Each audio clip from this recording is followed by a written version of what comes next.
everyone. My name is Sarah Ellen Hickel, and I'm with the Pikes Peak Library District. I am a family place librarian at Library 21C. Happy to have everyone here tonight.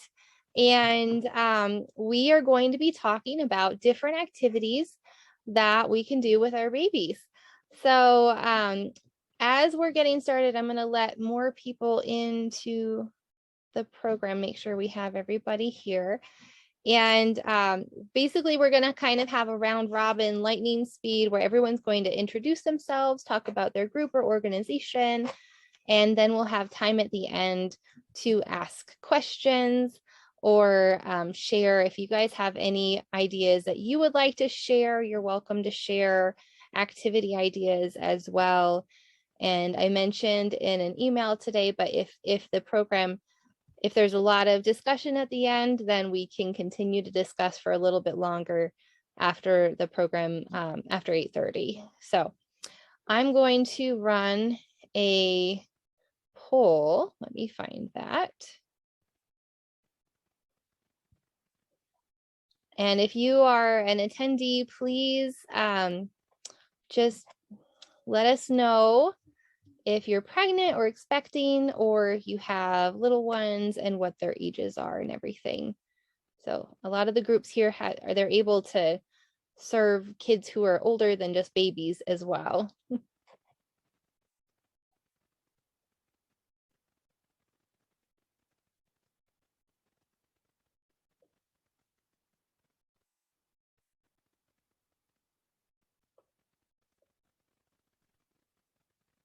All right, I think everyone has participated. I'm going to share the results. And looks like we have some pregnant folks, and then several folks with the older babies, the 10 to 12 month olds and 1-year-old, and then who have older kids as well. I'll close that out. We are recording this, but it's going to be a private recording only shared with people who registered for the program, for anyone who is on. So, all right, well, let's get going. And I'm going to be going in order of the panelists that I see on my screen. And so first we have Alana Jones, who is a librarian with the Pikes Peak Library District. So Alana, will you tell us about activities offered for babies at the libraries? You are muted, Alana, so if you can unmute yourself now. Thank you. I'm Alana Jones. I work in the children's department at Library 21C, and I'm a librarian. We have a lot of programs that are starting up again, and we're so excited. September was our month to really begin the programs. With babies, we have a special program called Baby Time, and that happens on the 2nd and the 4th Tuesday at 9:30 or at 10:30. And this right now currently is a sign up on the computer program. So make sure that if you want to attend something like that, that you do. It's a wonderful program. We share some books with our babies. I share another book as well. And then we do a lot of rhymes and songs, things that have lifting or rocking or tickling, all sorts of fun things. We dance with our babies. So it's really fun, and it's something that most babies really enjoy. They're just getting acclimated to the library, and it's wonderful to bring them right at the very beginning of their lives, because they'll be lifelong learners if they come. Studies have shown. And Alana, we have Baby Time that we offer at multiple library branches too. So if folks are not able to come to 21C, we have them at East. And High Prairie is going to. And who's the other one? There's one Fountain, more. right? Yes, Fountain. Yeah. So yes, the other ones, they also happen during the week. So make sure that you take a look. The only one, High Prairie, is going to wait until April to begin theirs. So yeah, it should be a lot of fun. And then some of the other things that we do for babies, unfortunately, this is in black and white, but basically it is one of the literacy tips that I do every month for parents.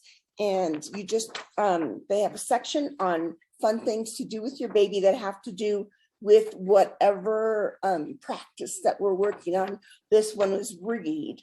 And so, you know, all these little activities that they have for baby, it says, read a book with expression and exaggerate and pause and let baby help by making noises, and you listen to their response, and then, you know, you talk some more about it, or find a picture of a mama and in the book, and then also say that you're the mama and that's the baby, you know, that they start to learn, you know, what words mean and how they can be expressed in many ways. So, and then the fun thing is now we used to just have sign language and English, and then we a word that we do on the say section down here. And now we have added Korean word and Russian word and Spanish word, as well as the sign and the English word. So a lot of fun there. Yeah. So I will pass it on. Thank you, Alana. Next, we're going to have Banba with the Child Development Center of Colorado Springs to talk about their infant massage program. Hi, everybody. I am so excited, and thank you for very much for inviting me to this. I'm from the Child Development Center of Colorado Springs. We're a private pediatric outpatient rehab facility, but we have offered in the past individual and group infant massage. Right now, it's just individual because of COVID. But at the center, we have physical, occupational, and speech and language pathologists. We have 6 of our therapists that are certified loving touch infant massage instructors. It's very much a parent-based program. So you see us with our dolls and you learn to do the infant massage with your infant. And it's never too late to start. I know we have some older children, but some parents will learn it in their prenatal, their classes. But it's always nice to come in and actually do it on the baby, the live baby, because it's different. Each baby responds differently. So we have parents that have taken it and then come in and want some more self-instruction. We offer it right now, just as I said, an individual basis. We know infant massage is very research-based. I am certified in a neonatal touch and massage as well as loving touch infant massage. I have a history of working 35 years as a NICU therapist, as a physical therapist, and as an outpatient therapist, following many children. Great for relaxation, bonding, attachment, stimulation for circulation, strengthening the digestive system. I see a lot of children with reflux, and we see some nice changes with it. We see a lot of children since the Back to Sleep program that have developed some tight necks. We see them with head molding or flattening of their craniums. We work on that also. So those would be more direct physician referrals. People can self-refer and do private pay also if they just want to learn the program. We see hormonal changes. We see improved sleep patterns. We see motor and sensory organization, especially if you have the newer parents when your infants are in that early evening time when there's lots of sensory overload from the day and the baby's crying and you're like crying. And so it really works to organize their sensory system. We know there's 5 aspects of early development that's influenced by touch, and this is very research-based. We know it helps with communication, with pre-speech, as well as components of emerging speech and language, socialization between the infant and the caregiver, that attention span, motor, we know it improves muscle tone. We know coordination, increases body awareness because it's deeper pressure. Self-help skills, oral motor and feeding is a big one that we get a referral for. The other one I see many referrals for is elimination. There's constipation out there, and it really, really works for constipation or concentration. Sometimes we'll laugh. It's never too late to start up to begin the infant massage, whether you have a newborn or if they're several years old. We've used it with older children. It can just bring some real immediate and very lasting effects. So I recommend it. I have done the loving touch for 22 years. I've been a certified instructor, and I've been a physical therapist for 40 years. So parents usually love it. It's relaxing. There's ways they integrate it into their day. They don't have to sit down and do the complete protocol. Often we'll teach it in 30 to 45-minute increments because that's how it works. I mean, babies tolerate that more, but it's a very enjoyable program to teach, as well as to integrate with the families, talk about their babies, and just provide that time, that quality time together, where even if you're just sitting down, it's sometimes if you come home from work, you can just dampen yourself down too with just a little bit of massage. So I love it. I love teaching it. I love to see the outcomes with infant massage with the families, the dads, the moms, and the babies. Thank you so much, Banba. All righty. All right, next I'm seeing Tina with Alliances for Kids. Good evening. My name is Tina, and I work for Alliance for Kids - Joint Initiatives. So Alliance for Kids concentrate on the age of 0 to 5. That's when we believe that that age is crucial for the child development. So one of the things that we do is we support parents. We have a flyer out there. It's called Family Speaks, and provide family support, parents education, knowledge, resources. I can also send that information to you at a later time. But let me talk a little bit about Alliance for Kids. So what we do is that we concentrate on that age, but we support the child care centers and child care homes. So they provide quality care. So do you know that every child care center and home must have a license? Do you know there is also a rating for each child care center or home? The rating is from 1 to 5. 1 is the lowest rating and 5 is the highest rating. So when you're looking for child care, please keep in mind that there are ratings. We also have a resource where you can call and research the rating of the child care center or home. At this time, we're providing childcare homes with grants. There's a grant out there that if they open a spot for a child that is 0 to 5, they can apply up to $50,000. And for childcare centers that may open a spot for 20 little kids, they can apply up to $200,000. So part of my job is just to support those child care centers and home to apply for that.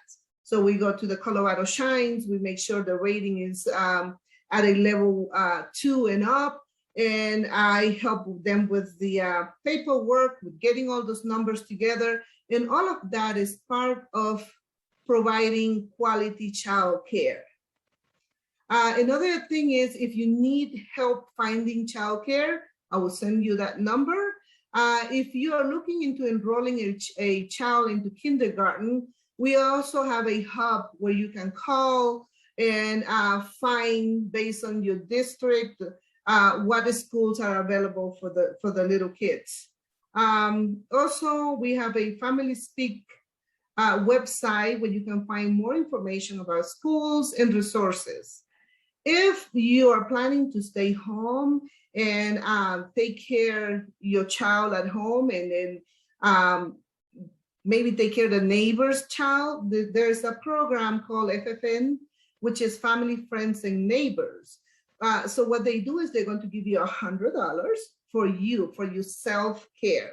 So that is just for you to take care of your hair, your nails, whatever it is, but also allow you to connect with other people in the community that do the same thing. So if you need more information on that, please feel free to contact me. I will be glad to provide you with my phone number. And that's pretty much it. So please feel free to contact me at any time. Thank you. Thank you so much, Tina. All right, next we have Lori from Littlefin Swim School. Hello, everyone. Sarah Ellen, thank you so much for having me here tonight. My name is Lori Armstrong. I am the owner of Littlefin Swim School. We are one of the leaders in drowning prevention and water safety, not only in our community, but nationally and internationally. So we're really excited. We are family owned and operated. We offer classes. So our one-on-one lessons start at 6 months old, but our mommy, daddy, and me classes are called Aqua Babies classes, and they are for all ages. We have 2-month-olds all the way up to typically preschool age. They're very fun. It's a great way for moms and dads and grandparents, aunts, uncles, whoever wants to come to get in the pool. 2 adults can get in with each baby. It's a great way to get your kiddo started on learning water safety. We teach you as the parent all of the things that we do in one-on-one lessons. So you may or may not know, but drowning is the leading cause of accidental death in children under the age of 4. It is actually the second leading cause of accidental death in children under the age of 14. So teaching kids to swim is such an important gift. In Colorado, we don't have a lot of water. We don't have a lot of backyard pools and lakes and oceans and things where our kids grow up knowing how to swim. So it is absolutely a gift that we have to give to them. We have to give them those tools and resources and teach them how to do it. So our Mommy and Me classes, we, since COVID, we've changed things a little bit, and we do them typically in the mornings around 8:30 a.m. And we have them right now, I think, on Wednesdays, Thursdays, Fridays, Saturdays, and Sundays. And then our one-on-one lessons begin after that, and we start one-on-ones at 9 a.m. We teach till 7 p.m. We are in the pool 7 days a week. So we are actively teaching kids and parents and families how to be water safe. We start everyone at water safety, which is basically learning how to float. And then from there, we use the swim, float, swim method. So we teach kids as young as 6 months how to swim, float to rest, and then swim, find an exit strategy. And as soon as a baby knows how to crawl, they know how to get to safety and crawl out. So we work on that. And the younger you start your babies, the faster they're going to learn to swim. I know sometimes we wait till they're toddlers, and that is totally fine. It's up to your comfort level, but toddlers are definitely harder to teach. So they know things like, no, I don't want to. Whereas babies, it just becomes part of what they know as they're learning and growing. So some of the things that I love are that there's tons of research about why you should put your kiddos in swim lessons and why you should start young. It improves cognitive skills, emotional skills, social skills, motor function, gripping skills, balancing. There's tons and tons of research, and some great research coming out of Norway right now on why starting kids swimming young is a really important and great thing that you can do. A couple of things that I wanted to make sure to mention is we do offer free trial lesson times. So if you would like to just see how your kiddo does and do a quick assessment, we offer a free trial one-on-one lesson. Parents don't get in the pool for our one-on-ones. Like I said, if you want to get in the pool, sign up for that Aqua Babies class. We are also actively in our Splash Out Hunger campaign. We are an official drop-off site for Care and Share. So if you want to come into the pool and you want to bring a can of food or some non-perishable food item, that would be awesome. We are splashing out hunger along with drowning. And we're hiring. So if you know anyone, it's a great place for moms who want a few hours out of the house, in the pool. And we do offer benefits, obviously, for your kiddos to learn to swim too for our staff. So we want all kids to know how to swim and be water safe. Thank you so much, Lori. Next, we have Brittany with Hike It Baby. Hi, Hike It Baby. I am the branch ambassador for Colorado Springs. I've been in it since my kids were like 2 or 3 months old. If your baby can hold his head up, we have structured carriers, there's the backpacks, but starting at newborns, there's like slings, there's wraps. Just right now, we are officially started hiking again. Yay. I have some Monday strollers hikes that we meet around town at a coffee shop. And then you put the baby in the stroller or a sling or a carrier, or if you have older kids, my kids ride bikes. And then we'll go to a playground, we play for a playground for a while, and then we'll go back to the coffee shop. So it's like a great way for moms to get coffee, get outside, meet people. That's the great thing about our organization is it's just the community. No matter if your kids are having a good day or a bad day, somebody else's kids are having a good day or a bad day. We don't judge the screaming kids, whatever's happening. It's just a great way to meet people and to get outside and to share experiences. Studies show that kids who spend more time outside sleep better, they learn better, they grow faster. So any way you can get your kid outside is a plus, whether it's in the carrier, in the stroller, just go to the park and sit, especially if you have little ones. Once they can hold their head up. I used to just when I had one kid, I used to just take him to the park and push him in the swing. I have 3 kids now. I don't do that. You can't just go to the park and push your kid in the swing. But yeah, so if you want to join, it's hikeitbaby.com. We also have a Facebook page, which is Hike It Baby Colorado Springs. We have a park of the week. A lot of people, Colorado Springs is a very transient town. So a lot of people don't know where their nearest parks are or everything. So if you go and click Park of the Week, I'm sure you'll find something around where you are. I also have a map, which are stroller-friendly trails. Whether you have a little stroller with plastic wheels or a heavy-duty bob all-terrain, we have those all set out. What else? Yeah, just get outside. Find a group. Especially if you don't have any family, finding a group of people who want to get outside and do the same things you're into is a huge bonus, and it really helps fight all sorts of depression and getting outside. And I'm hoping going along with the library toddler time, we used to do Fridays, we would hike to a coffee shop and then go to toddler time after. At the Fountain Library. So I'm hoping to get that started up again. That'll be exciting. Yeah, I guess that's it. We also have resources on our Facebook page about different types of carriers. We don't have a lending library right now because the person running it moved, but Baby Wearing Colorado Springs has a lending library by request.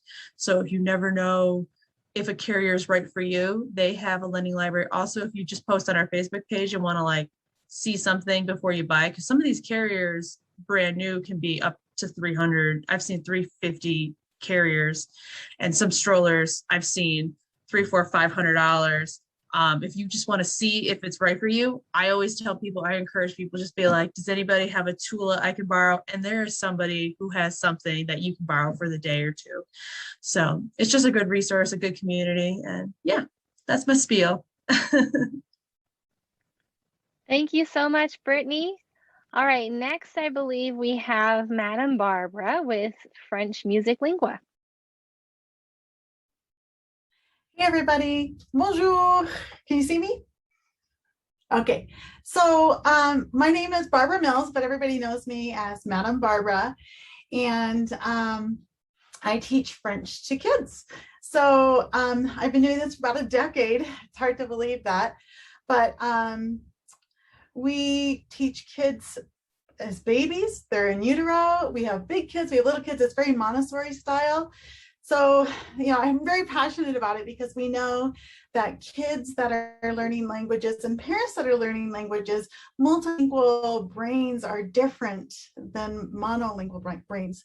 So we know that they're faster cognitively, they're better multitaskers, they're just on and on and on. We know that the multilingual brain is different format. So anything that you can do to help your kids learn languages are great. And it's great for adult brains too. So I always say that parents that are learning languages have kids that are learning languages. So I encourage you to do that. And I love that we're doing some more of the baby sign language at the library. And I really encourage that too. This is one of the library DVD programs, and there's books and all kinds of things. So babies are amazing language learners. They can't use their mouths as well as we can, but they're actually learning languages in utero. We know that newborns can distinguish their mother's language from a foreign language. So they're already really wired for languages. So anything that you can do with your baby to learn languages is great. Sign language is great because they don't have their mouths working yet. So they can, do this with their hands to say more. And then as they grow and they start with my program, we use a lot of the baby sign language because they already have that in play. I'm going to change something here. Okay, so then if you're interested in doing languages with your baby, the classes that I offer, we always have classes ongoing, and I'm often at the library. So hopefully in January, I will be back at the library and you can come try a class. I do the French version. There's a Spanish and German format available. We're looking for a German teacher and a Spanish teacher. So if you know anybody that has a passion for language and kids, just reach out to me and I can get them started. But basically the program is thematic. We use music and the lyrics are very intentional. So it's not kind of nonsensical things. It's actually, setting the table and having manners and talking about different animals. And we do a lot of moving. I've been online a lot lately, but we're going back in person and I'm really excited about that. So as an example, I have a homeschool family that has a baby all the way up to 12-year-old girls, and we all come together and we play. So that's been really exciting. And then I have some kids zooming in that aren't comfortable or aren't physically in Colorado Springs to do that. And the babies are great learners. They may not be able to get the words out, but they have it in their heads, and as they grow, it'll all come out. And they watch a lot, the big kids playing, but it's also really fun when the babies interact. So if the baby crawls into the pond and we're pretending to be ducks and we talk about and sing about the babies in the pond, and it's just a wonderful, wonderful thing to do. And I wanted to touch on something that Brittany said, that I think I remember as being a new mom, it was really isolating for me. And I just get so much pleasure out of seeing moms with young kids, with older kids, with the whole mix coming together, and we get to play together and we get to work on our brains together as a family. And I love seeing friendships come together, and they often go to the playground after they come to Madame Barbara's house. So something else that you can do besides doing sign language is do lots of music, do international music. And this is, I think you can see it, this is one program that's out there, or just use your phone and Google up whatever, music program you use and listen to lots of international kids music. And I say that because kids have this unique ability to do things that we can't. I would love to learn Mandarin, and I can't hear the tone and I can't reproduce it, but kids can. So give the gift of languages to your kids by helping them sing lots of international music. My kids listen to lots of different international songs, and we didn't learn Flemish or Hebrew or Russian, but they got those sounds in there, and it'll be in their back pocket forever and ever, so they can learn them in the future. But do a language with your kids. It could, start with sign language. If you have another language or you're learning a language, add that into the sign language. I love that our library is so amazing. They have Mango languages online. So with your library card, you can go online and learn a language, and you can incorporate that into what you're doing with your baby. So this isn't baby oriented, it's for moms and dads. But like I said, parents that are learning languages have kids that are learning languages. One more thing for the older kids, and I do all ages, but I really like Littlefin, and he's also available at the library as a DVD set. The Amazon Prime, if you're a subscriber, he's on there. It's a very toddler-oriented program, and they do lots of languages as well. It's very engaging, but just really try to flood your kids with languages, and you'll be amazed. I would have to say, I take one of my most delightful moments in teaching French to families is when we're all leaving at the door and we're saying our au revoir and goodbyes, and the baby blurts out au revoir, clear as a bell, and the mom is like, they've never said a word before. Oh my gosh, their first word is in French. And it just really is amazing how engaged babies can be. You can see it in their eyes. So I really recommend talk to your babies in all languages and just get out there and do it. I think Sarah Ellen might be sending you my website. Where was it on this slide? And you can go to my website. There's a free tab, and there's a recorded lesson, even with a coloring page. So it's very similar to what I do live with the library. We've been doing them online, but hopefully in January, we'll be back in the library. So I hope you'll come look me up. If you can't wait till then, I invite you to come visit with me in the classroom, and we can go in depth about language learning and what you can do at home, and go from there. So that's it. Thank you so much, Madam Barbara. I always love how you point out all the wonderful library resources. I've been putting some of those in the chat as we've been talking here. Our next speaker is going to be Nicole Burrows with Fit for Mom. Hi, everyone. I'm Nicole Burrows from Fit for Mom, and I represent Fit for Mom, which is a fitness group for moms here in Colorado Springs.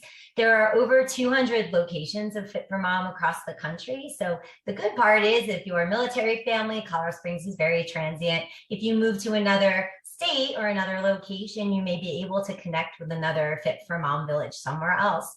So let me tell you what we do at Fit for Mom. We specialize in pre- and postnatal fitness. We offer a variety of classes for moms. The majority of our classes are stroller-based. So moms can get a workout of strength, cardio, flexibility, pelvic floor, which is really important for pre- and postnatal moms.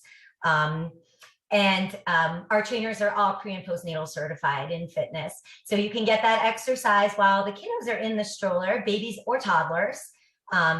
And while we are teaching the classes, we do bubbles and songs and games, and we read stories to the kiddos so their moms can get their workouts in. It is also a wonderful community of moms and littles, and it's a great place for moms to have a community. We're talking about that isolation of motherhood, especially since COVID, and when you're a new mom of littles. So it's a great group that supports mom through the different stages of motherhood while being active at the same time. We also offer weekly play groups at Fit for Mom. So after class, we will do a craft activity. Tomorrow, we're reading a fall story and making apple handprint trees. We also do field trips with the kids to the fire station, or just different activities at the parks. We also do mom events and family events as part of our program. And our big goal at Fit for Mom is just to give moms the support and strength they need for motherhood. So mind, body, and spirit. So currently we are doing in-person classes at Cottonwood Creek and at Rampart Park up here on the north side of town. We also do, most of our classes are stroller based. So that's our stroller strides and stroller bar class. But we also have a moms only class called Body Boost. So if you want to leave your kiddo at home and come to a Saturday morning class or at evening, right now we're on Zoom for our Wednesday evening class, you can do that also. That's part of the program. But yeah, just a great group of moms, a great group of kiddos. And it's just been a nice way to get out, be active, enjoy our parks, and make friends. You know, it's a great program. Thank you so much, Nicole. You're welcome. Yeah. So I believe we have one more of our panelists to share, and that is Lynn Shepherd with yoga. So please take it away, Lynn. Right on. Thank you, Sarah Ellen. I hope you guys can hear me okay. I do a baby and me yoga program, and that is a combination of yoga for a grown-up with the baby involved. So the program basically starts out with some basic gentle stretching. Then we kind of go through some movements, and then we incorporate some things into baby that work through joint mobility, neural pathway development, some sing-song, there's vocabulary. I am very keen on incorporating in some foreign language. So take that. Yep. Let's parler le français tout le temps. But yeah, I'm very excited about that. But so I have that program that I do, and am currently doing that right now at Library 21C every second Saturday, and we start in October. So you can come to that with with the littlest babies. And typically for that class, we go from 3 months up through crawling, because once they're crawling, it's harder to kind of just manage. If you guys don't have crawlers yet, you'll learn it. It's harder just to manage it. Just in general, everything blows up when they start crawling. And then I also do a family yoga, which is for sort of that toddler age up through whoever will tolerate my silliness. So my 12-year-old no longer tolerates that, but some 12-year-olds like it. But we basically go on a yoga adventure. It's a lot of movement. We talk about animals, or whatever kind of the theme is of the class. And I always try to incorporate some concepts of mindfulness, whether that is breathing exercise, maybe self-guided meditation, just overall being able to sort of decompress. And that is true, that works for both the kids and for the parents. So if you're a parent of a young infant, maybe sleep is a little hard to find these days, those techniques work really great to help calm you down when you're feeling a little anxious at that age, but they also work well for you and your kids as you age and come up into different phases of your life. So yeah, and then I do, regular old yoga for this grown-up types. So if you're interested, I do these sessions with the library on the second Saturday for the families and kids. I also am starting adult, which sounds maybe not what I want it to sound like, maybe grown-up yoga, maybe sounds better than adult yoga. But that will be starting up at Library 21C on Wednesdays, every other Wednesday in November at lunchtime. So you can come if you have someone that wants to take your littles and you want to just come zen out for an hour, that'll be there. I also do private sessions. Sarah Ellen will share with everyone who's registered some contact information, and the private sessions we'll join up, I say 4 participants, but that means 4 adults and then the littles that come with it. So we can kind of tailor that to what you guys are wanting to do. Whether, again, we want to go to more mindfulness or we want to do more activity. And I think there's a lot of opportunity here for overlap where we can go with the hiking, and we do maybe some yoga outdoors, or, all of that kind of stuff. So, so I'm just here for breathing and coolness and being chill. That's what I'm all about. So if you guys have questions, please let me know. Namaste. Thank you so much, Lynn. And thank you to just everybody who has spoken about some really awesome activities that we can do with our babies. I want to remind all of our attendees that we do have a giveaway. We have several giveaways that we're going to be doing after I send out the resource email. You should hopefully be getting that on Saturday. But with that resource email, you're going to get information about all of the different programs presented tonight, as well as a survey link. And when you fill out that survey link, it is going to serve as an entry for some of the giveaways that our speakers tonight have voluntarily donated. So thank you to all of you. And I would like to open this up for questions and comments and sharing time. So if you are here as an attendee, or if you are here as a panelist and you have a question for one of the panelists, feel free to unmute yourself and ask away. If you have another activity idea that is great for babies, or know of a play group or another group that you'd like to share about, please share.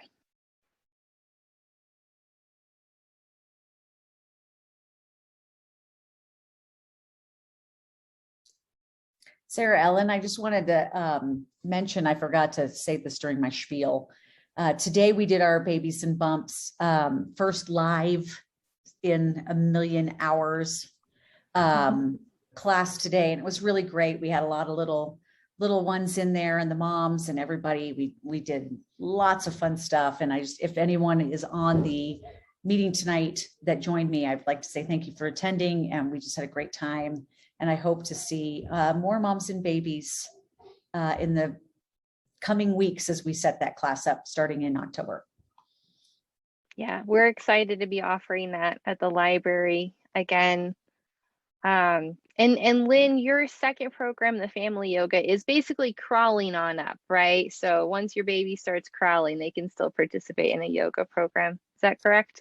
Yeah. So I generally gear that class to, I'd say, 2-year-olds to probably like 8-year-olds are probably kind of the target market, so to speak. But we do a lot. We do a lot of movement. There's balance work, and balance work both like on your feet, like standing on one foot, that type of thing. But we also may try a headstand, maybe some inverted balance work, all assisted. Like that's what's great about the family yoga is adults can get involved and help out with the kids on that stuff. And then I usually try to incorporate some kind of a mindfulness thing, whether it's like, again, a breathing thing about learning to calm yourself down, or that kind of thing. And it really does function well for those ages. The gap is kind of in that crawling to 2.5-year-old phase where, I mean, anybody who's had kids that age knows you just got to suffer kind of through that. It's the full on total paying attention all the time, total vigilance time frame. So, but you will emerge and it will be wonderful. And then you can come to yoga. All right. It looks like we During have a that comment. time, you can come to swim lessons. There you go. We have a comment from one of our attendees saying that they know of another group called Outdoor Tribe on Facebook that apparently does events outdoors and meetups at parks. Brittany, do you know about Outdoor Tribe? Yeah, I was an admin for a couple months before I started doing Huggy Baby stuff again, because we were bridging the gap before they would let me finally start hosting again. So I actually did something with them this morning. We went to the Flip Shack. Oh, I should talk about the Flip Shack. The Flip Shack, babies, I don't know, it's slightly for older kids. They have 2 locations. One's like in the Lincoln Center downtown, and then one's near Cheyenne Mountain. And they have 2-hour open gyms. They're like $10 and they are just fantastic. You can climb on whatever you want. They're great. The owner's Wayne is great. And it's inside, which I know like is like right on the edge of what people want right now, but it's fantastic. I always have a good time. And your kids leave you alone. Have fun. But the outdoor play tribe's good. There's so I used to host with Outdoor Play Tribe. Walk-in Mamas is another one on Facebook, but they're not as active. I'm trying to think, and Hike It Baby.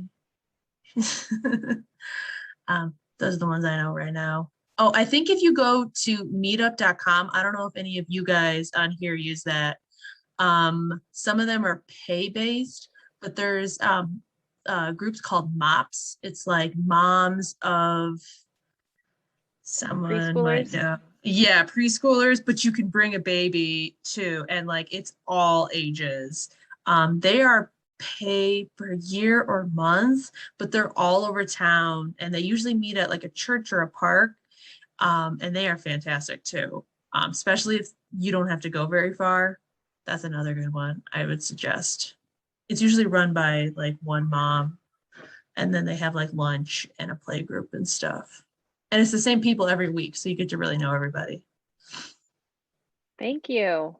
Tina, do you know of any other play groups that folks should know about through Alliances for Kids or joint initiatives? No at this time, but I can surely find some information and then shoot you an email maybe tomorrow. So that would be great. Thank you. Madam Barbara, did you want to share about what you put in the chat? Sure. So I was just saying that when my kids were little, we loved the nature centers, the Bear Creek and the Fountain Creek nature centers and I'm not sure if they're still doing them because my kids are big, but we loved their monthly programs for kids.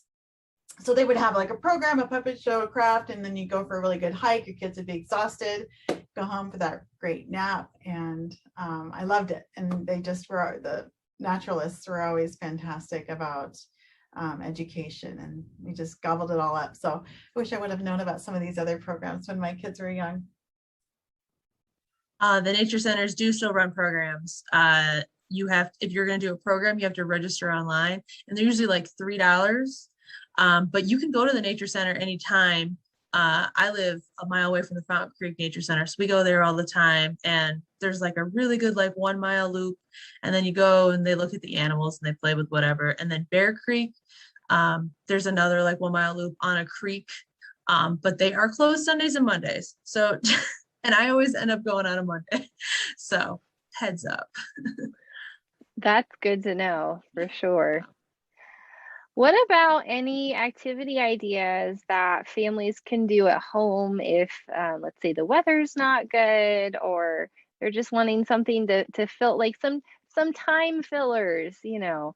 I'm sure Alana's got some good ones up her sleeves, but feel free to jump in, anybody who has an idea to share. Well, in regards to some of the literacy tips, we talk about singing and writing and reading and talking to your child.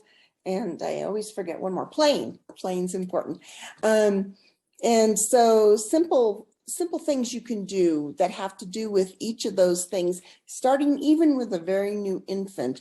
You can sing to them or sing with them or whatever. Just sing some of your favorite rhymes that you remember from when you were a child.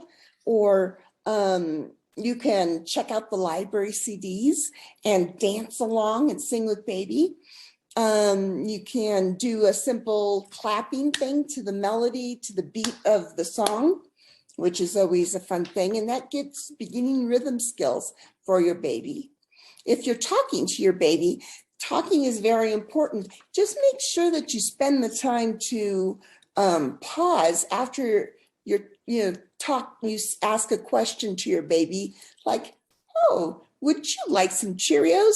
And then you could wait until baby says anything. They could go, and then you go, oh, that's right, you love Cheerios. Here, let me give you some. Or whatever, just make sure that the child is part of the conversation. Read board books, read signs that you go along in your stroller. There's a stop sign and point to it. When you're reading a book, this helps with writing. Trace around the pictures or the outside of the book with baby's finger. Baby loves to make a pointer finger and use that pointer finger for all sorts of things. You're looking through a book, where is the doggy, and you can push to the doggy, or if you are walking out of a room, you could have baby turn on or off the lights. That was a fun game that my son always loved doing when he was little. And then of course playing. Peekaboo's very important, and you can do that with things that make noise and see if baby follows it. The earliest baby laying on their back, if you shake something, or even if you're right on one side of your baby, your child will move toward that sound. And so, you know, that's a very good way to get them to begin to listen and to begin to do all the things, that the skills that they need, writing with the small motor skills, even if they fist a crayon. That's the beginning of, you know, holding a book and turning the pages and all sorts of stuff. So simple things you can do with your baby. I'd also like to mention another library program that has been going on for a while. We've been doing them virtually, but I believe that there's going to be an in-person session soon, and that is Lena Start. Lena Start is a program for 0 to 32-month-old babies and toddlers. So you can start anytime within that 0 to 32-month period. And the goal is to help parents learn how to increase conversational turns. So basically, they have these really cool talk pedometers that will fit into like a vest pocket on either a onesie or a vest for an older child. And they wear it for like when they're awake for 1 day a week. And it counts how many words the child says or how many words they hear, which of course is more, babies will hear lots of words, but maybe not necessarily say as much. It doesn't record what is said. It only records that words are said. And every week they give tips about how to increase those conversational turns. Things like, hey, when your child points at something, oh, they're pointing at a dog, and you can say, oh yes, that's a dog. It's a little fuzzy brown short dog. They like to say woof woof, and how we can kind of increase those turns that way. And a big bonus of participating in Lena Start is that you get a new book for every single week that you participate in. And I believe it is a 10-week program. So that's a great program. It is free to participate in. I'm going to throw a link to that into the chat right now. Lots of programs available at the libraries. Does anyone else have any other activities to share about that maybe you did with your babies if you don't currently have babies right now, or that you've learned about recently?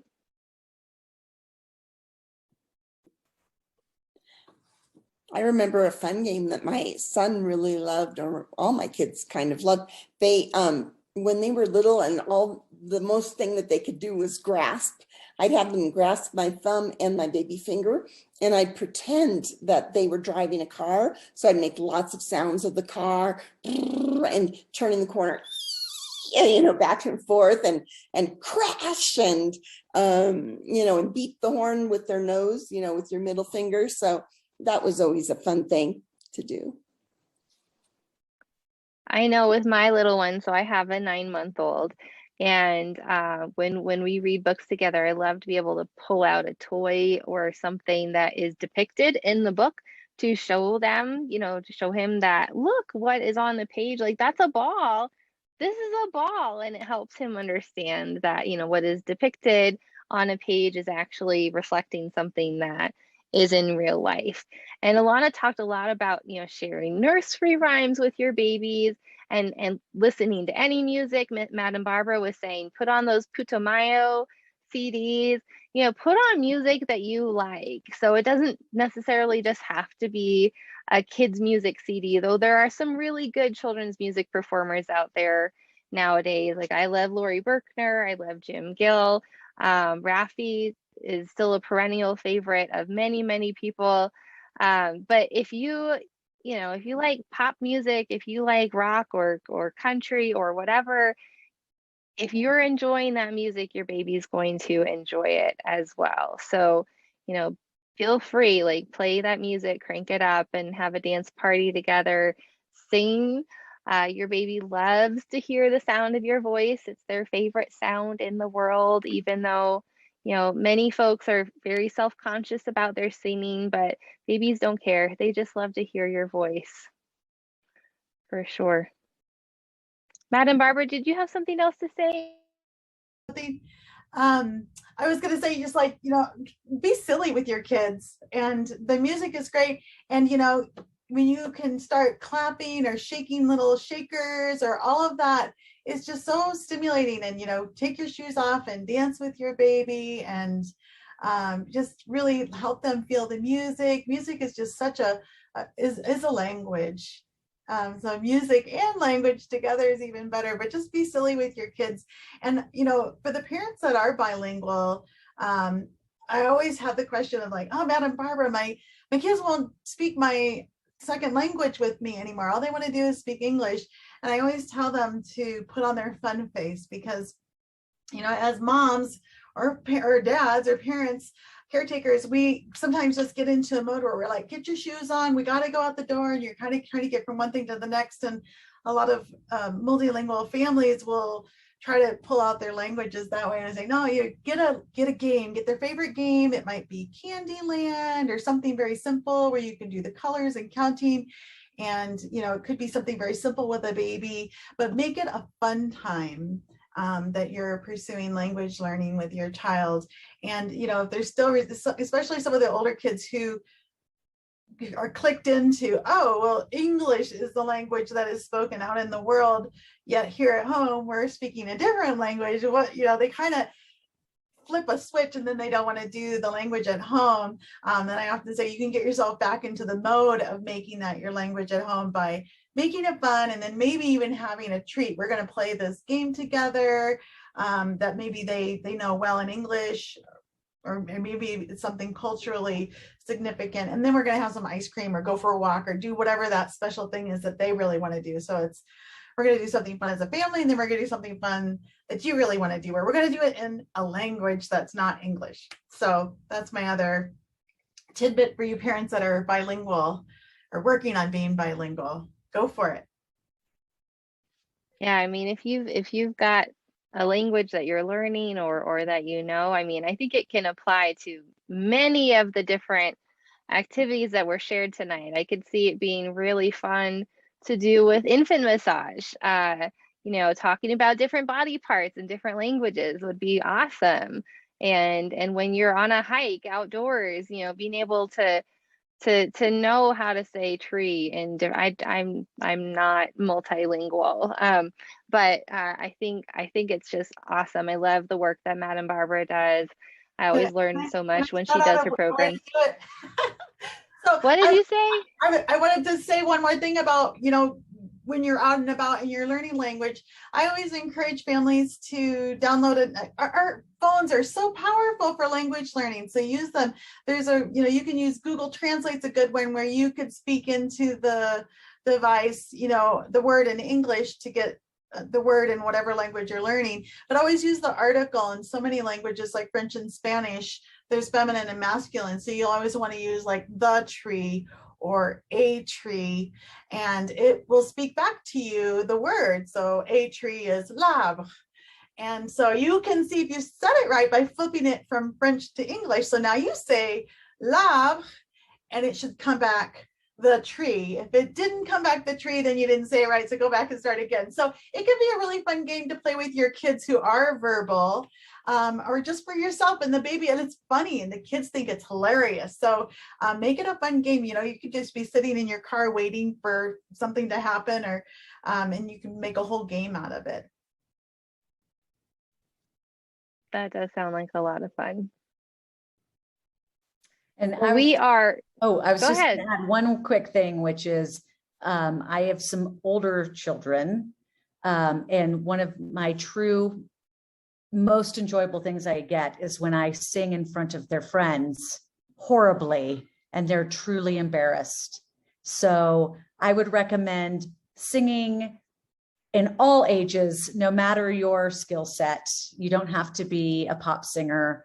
And when they're little, they love it. And then when they're older, they hate to love it. They love to hate it, whatever that is. So for those of you who have smaller children, like just embrace it. It's wonderful. It won't be long until they're truly embarrassed to be around you. So take every moment and really, really, really embrace the love. It's great. Do it. I have to say one more thing about music too. Music is so great. You know, we can remember songs from our childhood, the songs that our mothers sang to us, but we can't remember where our keys are. There's something neurologically stimulating about it. And my kids grew up with the music, Lingua music. And my 14-year-old is constantly coming up and like, Mom, why did you do this to me? I'm still singing the songs. He's still, of course, now he's improvising and changing the words and making it funny to kind of tease me back. But it's kind of a running joke in our family that, you know, some of these songs that they grew up with, they cannot get them out of their heads. So be intentional with the nursery rhymes and make them fun and do foreign languages or whatever it is. And when you're doing exercise or yoga or whatever is doing the dishes, come up with a silly song that's uniquely yours for your family and you'll be amazed. And as for me, if anybody or anyone would like some Spanish music, you please contact me. I'd be glad to get you some merengue, salsa, Panamanian folk, Colombian music. Just give me a call. That is fantastic. I know we do have some language music at the library, but we would love to know more what we should order so that we have it available for everybody. But yeah, Tina, send me a list. That would be great. I'd love that. All right, everybody. Well, it is after 8:30. I want to just take another pause to thank everybody for all of the wonderful ideas that you've shared tonight and just sharing about your different programs. I hope that this has been useful to folks in attendance. Please do look out for that email from me with all of the resources that you learned about tonight. I'll be sending that out on Saturday, as well as the link to our survey, which we love for you to fill out so you can get a chance to win some of our giveaways, all donated by our panelists tonight. So thank you, everybody, and I'm going to get ready to close out the session. So have a good night. Bye. Oh, one other thing. If you have not gotten your free book from Bumps and Babies Resource Fair, go to your local library and say, hey, I've got a baby.